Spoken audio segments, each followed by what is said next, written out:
තව වසර 2442ක් ගියපුවාම ලැබෙන වෙසක් පුර 15ක් පොහොය දවසේදී මුළු ලංකාව පුරාම වැඩ සිටින සියලුම සර්වක්ඛ ධාතුන් වහන්සේලා අසදෘශ වූයේ අනුරාධපුර සුද්ධ නගරයේ පිහිටලා තිබෙන රුවන්වැලි මහා සෑයේ ගර්භය තුලට වැඩම කරවනවා. වැඩම කරපුවාම එතෙක් දැල්වෙමින් පැවති පහන් නිවිල යනවා, සුවඳ මල් පර වෙලා යනවා, සුවඳ දුම් වෙනසිලා යනවා. ඒ අවස්ථාවේ සියලුම සර්වක්ඛ ධාතුන් වහන්සේලා අහසට පැන නැගලා එක නූලක මොනුපු මුතු ඇට පේලියක් වගේ නාගදීප රාජායතන චෛත්‍ය ස්ථානයට වැඩම කරවනවා.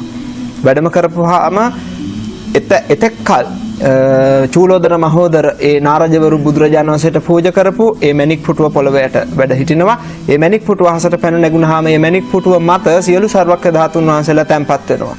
සියලුම සර්වක්ඛ ධාතුන් වහන්සේලා සහිත මේ මණික් පුටුව දිව්‍ය නාගයන්ගේ මහත් වූ පුද සත්කාර විඳිමින් සියලුම බෝධිසත්වරුන්ගේ අපරාජිත ආසනයේ පිහිටන සුද්ධ භූමිය වන බුද්ධගයා මහා බෝධි මූලයට වැඩම කරවනවා.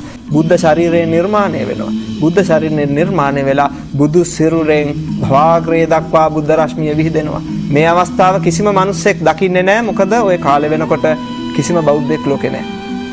ඊට පස්සේ මොකද වෙන්නේ? සියලුම දෙවියොත් බ්‍රහ්මයොත් බුදුරජාණන් වහන්සේට අවසාන වතාවට පුද සත්කාර කරන්න බෝධි මූලයට පැමිණෙනවා.